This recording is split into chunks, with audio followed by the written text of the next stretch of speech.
हाँ बच्चों, राधे राधे, जय श्री कृष्णा। मैं आपको बायोलॉजी में न्यूट्रिशन के बारे में बताने जा रहा हूँ। मोड ऑफ न्यूट्रिशन, देखिए, मोड ऑफ न्यूट्रिशन मतलब न्यूट्रिशन के प्रकार।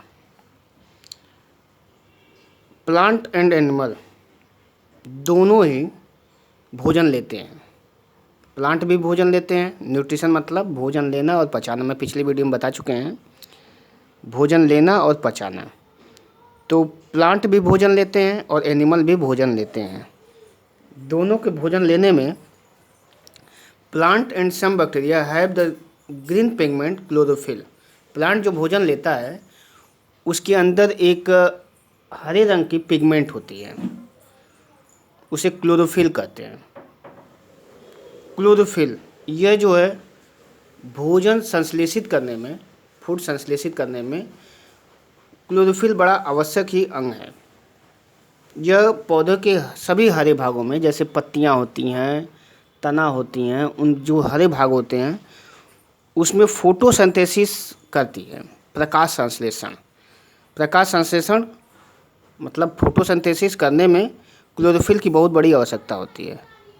While animal, fungi and bacteria depend and organisms for food.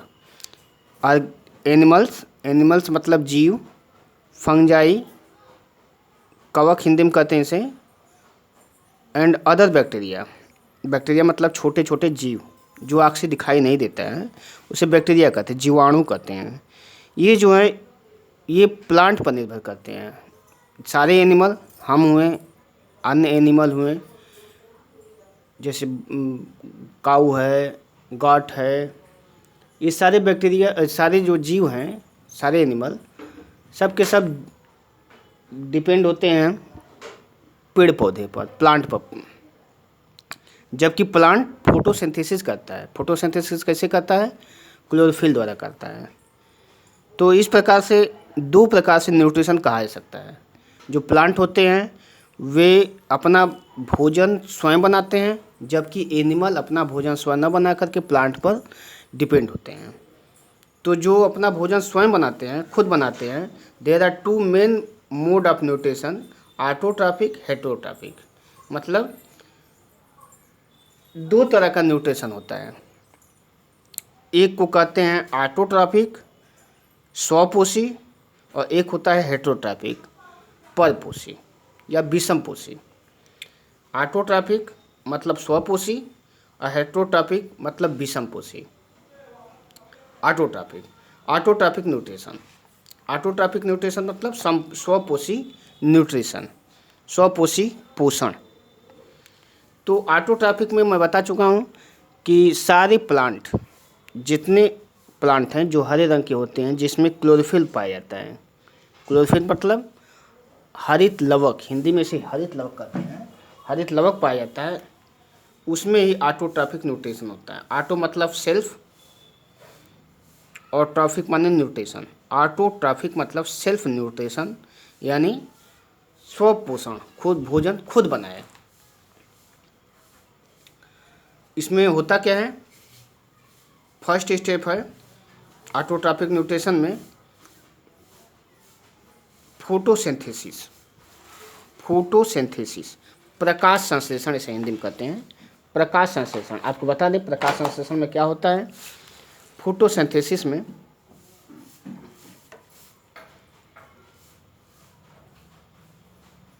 Photosynthesis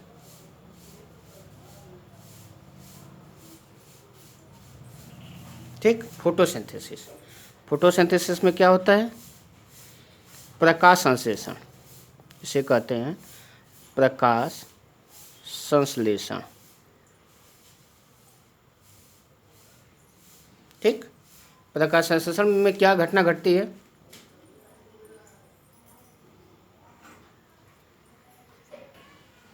देखिए, प्रकाश संश्लेषण में क्या घटना घटती है?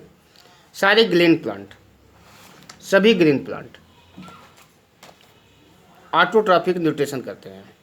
ऑटोट्रॉफिक न्यूट्रिशन का सबसे अच्छा प्रोसेस जो है, सबसे बढ़िया तरीका फोटोसिंथेसिस है। फोटोसिंथेसिस में क्या घटनाएं घटती हैं, इसमें होता क्या है कि जड़ों द्वारा जल पत्तियों द्वारा, लीफ द्वारा, जो हरे रंग की पत्तियां होती हैं उसके द्वारा कार्बन डाइऑक्साइड लेती हैं, पत्तियों द्वारा कार्बन डाइऑक्साइड, और जड़ों से रूट द्वारा बाय रूट H2O लेती हैं, और सनलाइट की उपस्थिति में, सनलाइट सूर्य का प्रकाश की उपस्थिति में क्लोरोफिल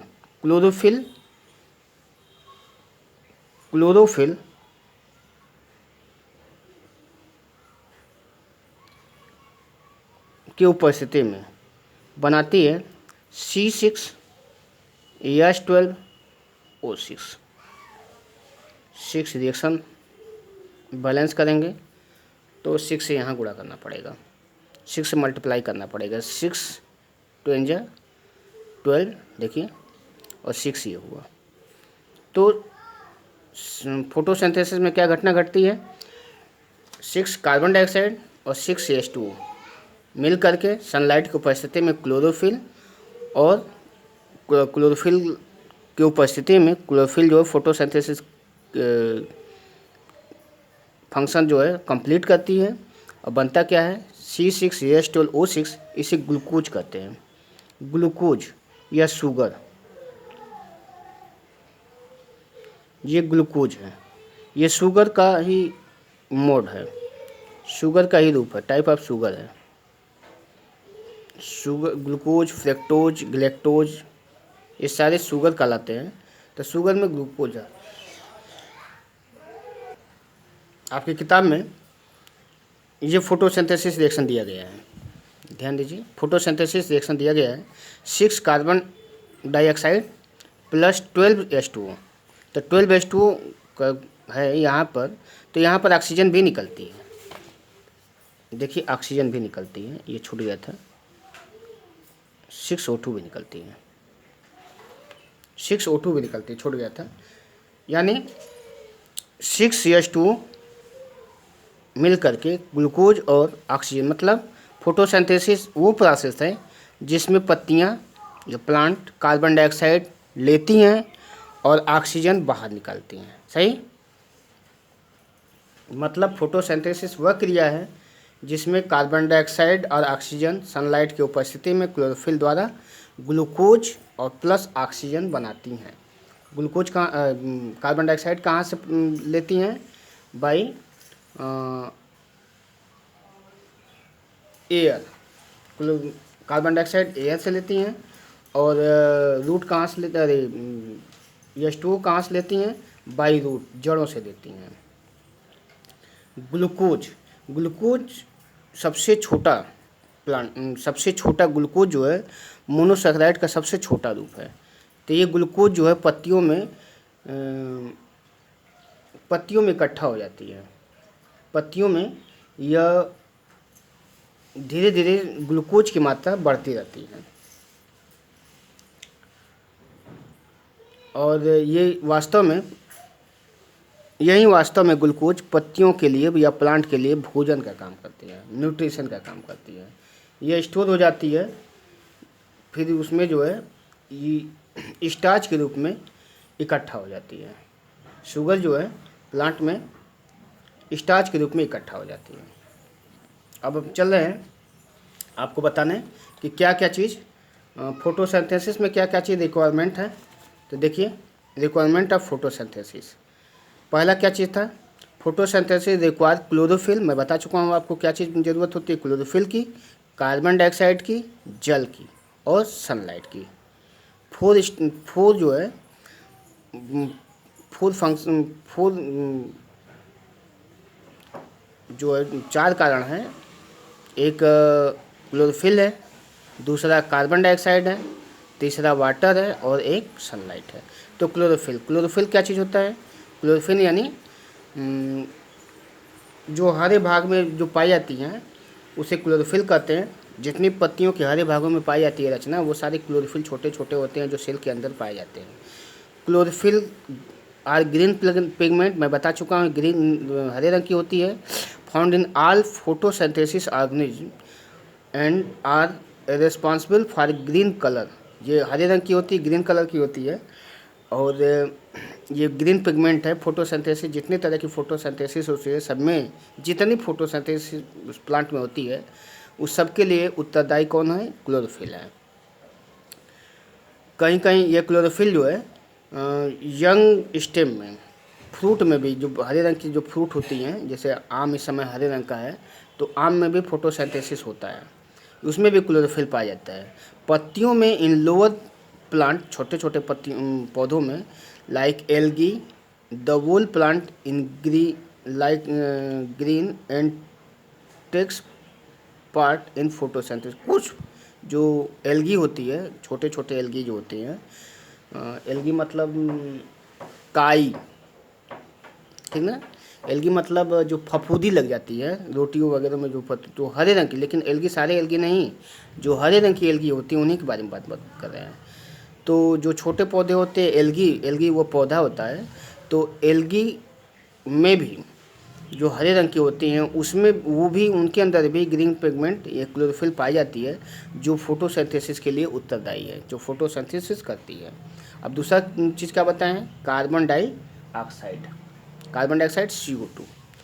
तो कार्बन डाइऑक्साइड एयर में, जो हमारे इन्वायरमेंट है उसमें, उस एयर में 0.03% कार्बन डाइऑक्साइड होती हैं। तो इसमें से सारे प्लांट जो होते हैं, जितने प्लांट होते हैं, जितने फोटोसिंथेसिस करती हैं, उसमें से यह 0.03% कार्बन डाइऑक्साइड लेती हैं। और ले करके कार्बन डाइऑक्साइड लेती हैं प्लांट, कहाँ से लेती हैं? स्टोमेटा। देखो पत्तियों का ये रचना है, ये देखिए पत्तियों का काट बनाया गया है, पत्तियों में ऐसे ट्रांसफर सेक्शन किया गया है, नीचे की तरफ पत्तियों में पोर होता है, इस पोर को स्टोमेटा कहते हैं। देखिए ये स्टोमेटा है, ये स्टोमेटा, पत्तियों में स्टोमेटा ऐसे काट दिया जाएगा, पत्ती है उसको काट करके स्लाइड बना करके देखा जाए तो नीचे की तरफ स्टोमेटा है, जो पत्तियों में हवा जाने के लिए जगह होती है, इसमें हवा, एयर जाती रहती है, ठीक। और यह जो है, ये कार्बन डाइऑक्साइड इसके अंदर चली जाती है। जो सेल होते हैं वो इसमें से ऑस्मोसिस द्वारा, ठीक, ऑस्मोसिस एक क्रिया होती है, ऑस्मोसिस द्वारा ये सेल में चली जाती है, सेल से फिर इस सेल में, इस ऑस्मोसिस से इसमें, ऑस्मोसिस इस प्रोसेस है, प्रोसेस द्वारा एक सेल से दूसरे सेल में कार्बन डाइऑक्साइड चली जाती है। इस प्रकार से पत्तियों में कार्बन डाइऑक्साइड, पत्तियों से कार्बन डाइऑक्साइड जो स्टोमेटा होता है उससे हो करके चली जाती है इनके अंदर, पत्तियों के अंदर चले, पत्तियों में फिर फोटोसिंथेसिस होता है और उसमें ग्लूकोज बनते हैं। सही, स्टोमेटा जो होते हैं पत्तियों के ऊपर भी पाए जाते हैं और नीचे भी पाए जाते हैं, दोनों पाए जाते हैं। तो पत्तियों में ऊपर की जो स्टोमेटा होती है कुछ कम होती है, नीचे की तरफ कुछ ज़्यादा होती है। यहाँ की जो ये लिप का जो बनाया गया है स्ट्रक्चर, इसमें ऊपर की तरफ स्टोमेटा नहीं बनाया गया है, हालांकि बहुत कम होती हैं, ऐसी बात नहीं कि नहीं होती हैं, बहुत कम होती हैं, नीचे की तरफ कुछ ज़्यादा होती हैं। अगला है वाटर। वाटर फोटोसिंथेसिस के लिए कौन रिक्वायरमेंट है, क्या चीज़ आवश्यक चीज़ है? तीसरा पॉइंट है, थर्ड स्टेप में वाटर आता है। वाटर कहाँ से लेता है फोटोसिंथेसिस क्रिया में? बाय रूट, जड़ों से यह एब्जॉर्ब करता है। Plant absorb water from soil through their root hair, root hair से यह रूट जड़ों, मतलब जड़ से, जड़ों पर एक रूट हेयर पाई जाती है। जैसे मैं बता दूं, ये रूट है, ये रूट है, तो रूट, ये रूट है, ऐसे रूट है, तो रूट में यहाँ पर छोटे छोटे रूट हेयर पाए जाते हैं, बहुत छोटे छोटे रूट हेयर पाए जाते हैं। तो जो ये सॉल होते हैं, जो बाल, मिट्टी के कण वगैरह होते हैं, उनके बीच बीच में वाटर फंसा होता है। तो इस वाटर को ये रूट, जो रूट हेयर है, ये अपने अंदर ले लेता है, रूट हेयर अपने अंदर ले लेता है। रूट हेयर जब ले लेता है तो ये रूट में पहुंचा देता है।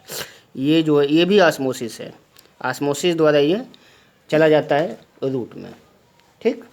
The water is then transparent up to live through the stem, और जब रूट में चला जाता है तो रूट से ये फिर स्टेम में चले जाते हैं, स्टेम से फिर पत्तियों में चली जाती है।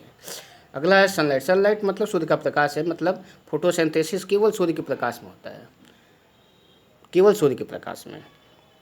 इस तरह ने बिना सूर्य के प्रकाश में चांद के प्रकाश में नहीं हो पाता है, चांदनी रात में नहीं हो पाती है, केवल सूर्य के प्रकाश में। फोटोसिंथेसिस केवल दिन में होती है, रात में नहीं होती है। तो लाइट एनर्जी, ये वास्तव में एनर्जी देती है। फोटोसिंथेसिस के लिए एनर्जी कहाँ से प्राप्त होती है? सनलाइट द्वारा प्राप्त होती है। तो लाइट एनर्जी इज यूज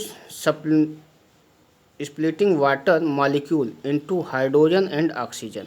जो हाइड्रोजन मॉलिक्यूल होता है, ये वाटर में जो हाइड्रोजन, देखें हाइड्रोजन और ऑक्सीजन से मिल करके बना होता है H2O। तो वास्तव में ऑक्सीजन बीच में होता है और सिंगल बॉन्ड द्वारा हाइड्रोजन और हाइड्रोजन जुड़े होते हैं। तो इसको तोड़ता है, स्प्लिट करता है कौन? सनलाइट। इसको तोड़ करके ऑक्सीजन को बाहर निकालता है और हाइड्रोजन को उसके अंदर ले लेता है। वो ग्लूकोज बनाने में सहायक होती हैं और ऑक्सीजन बाहर निकल जाता है। इस प्रकार से ये पूरा प्रोसेस में क्या चीज़ ज़रूरत पड़ती है? 4 स्टेप की ज़रूरत पड़ती है। क्लोरोफिल, एक कार्बन डाइऑक्साइड, एक वाटर, और चौथा है 4 स्टेप में है सनलाइट। ये पूरे प्रोसेस को कहा जाता है फोटोसिंथेसिस। मैकेनिज्म ऑफ फोटोसिंथेसिस ये बता चुका हूँ कि मैकेनिज्म मतलब क्रियाविधि होती है। फोटोसिंथेसिस की क्या क्रियाविधि है, ठीक। There are 2 main stage. देखिए मैकेनिज्म ऑफ फोटोसिंथेसिस, फोटोसिंथेसिस की क्रियाविधि। तो मैं बता दूं, फोटोसिंथेसिस की जो प्रोसेस है वो 2 स्टेज में होता है, 2 स्टेप में होता है। फर्स्ट स्टेज जो होता है वो लाइट पर डिपेंड होता है, और सेकेंड स्टेज जो होता है वो लाइट पर डिपेंड नहीं होता है। मतलब एक प्रकाश की उपस्थिति में होती है मैकेनिज्म, और दूसरा रिएक्शन जो होती है वो प्रकाश की अनुपस्थिति में होती है। तो इसका मतलब 2 तरह के फोटोसिंथेसिस वास्तव में 2 तरह की क्रिया है। एक लाइट की उपस्थिति में है और एक लाइट की अनुपस्थिति में है। जो लाइट के उपस्थिति में होते हैं उसे लाइट रिएक्शन कहते हैं, और जो बिना लाइट की होती है, बिना प्रकाश की होती है, उसे डार्क रिएक्शन कहते हैं, ठीक।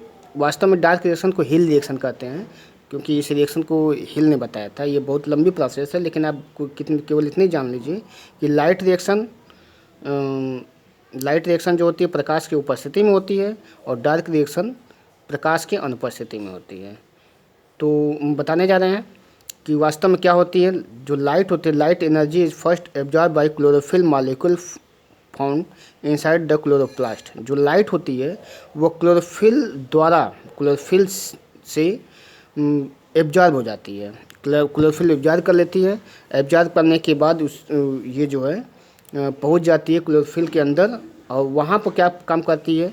पहला काम जो ये गया था ऑक्सीजन, ये जल गया था, जो जड़ों से जल गया है उसके अंदर, सेल के अंदर गया है। उस सेल में पहुंचने के बाद H2O जो जल के एक मॉलिक्यूल है उसको 1 मॉलिक्यूल को तोड़ देती है।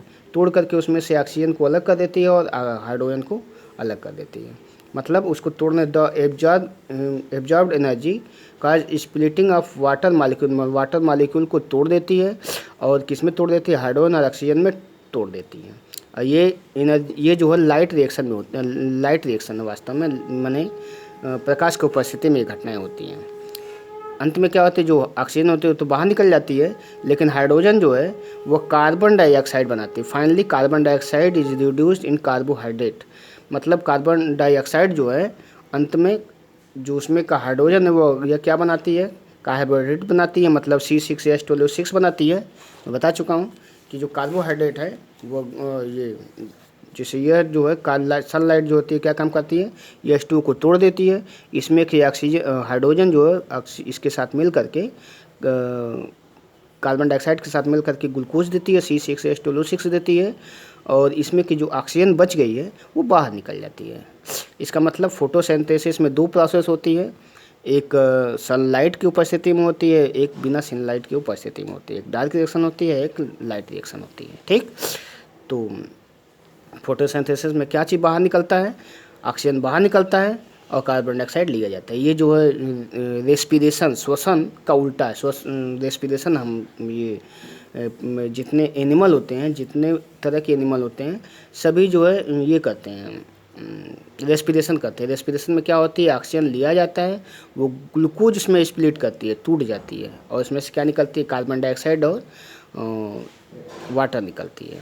ठीक, तो रेस्पिरेशन और ये फोटोसिंथेसिस एक दूसरे से उल्टे हैं। जो फोटोसिंथेसिस है वास्तव में प्लांट के अंदर होती है, और रेस्पिरेशन जितने एनिमल और जितने जू हैं वो सब करती हैं। इसके साथ प्लांट भी करती हैं, मतलब प्लांट भी शोषण करती हैं, प्लांट भी रेस्पिरेशन करती हैं। मतलब प्लांट में दोनों क्रियाएं होती हैं, एक फोटोसिंथेसिस भी होती है और एक रेस्पिरेशन भी होती है। फोटोसिंथेसिस केवल दिन में सूर्य के प्रकाश में होती है, जबकि रेस्पिरेशन दिन भर होती रहती है, रात को भी। इसी वजह से रात में पेड़ के नीचे नहीं सोना चाहिए। क्यों? क्योंकि रात में वो केवल शोषण करती है, फोटोसिंथेसिस नहीं करती। दिन में सो सकते हैं क्योंकि ऑक्सीजन वो बाहर करती हैं, लेकिन रात में आप ये केवल रेस्पिरेशन करती है, आप बाहर नहीं कर सकते हैं। ठीक है, तो आपको फोटोसिंथेसिस समझ में आ गया होगा। फोटोसिंथेसिस की जो घटनाएँ होती हैं उसमें हम आपको प्रूव करूँगा कि उसमें पानी निकलता है कि नहीं निकलता है, कार्बन डाइऑक्साइड उसके अंदर जाता है कि नहीं जाता, ये प्रूव करूँगा। ठीक ना, ये प्रूव करने के लिए आगे दिया गया है, तो अगले वीडियो में आपको प्रूव करके बताऊँगा। ठीक है, राधे राधे, जय कृष्ण।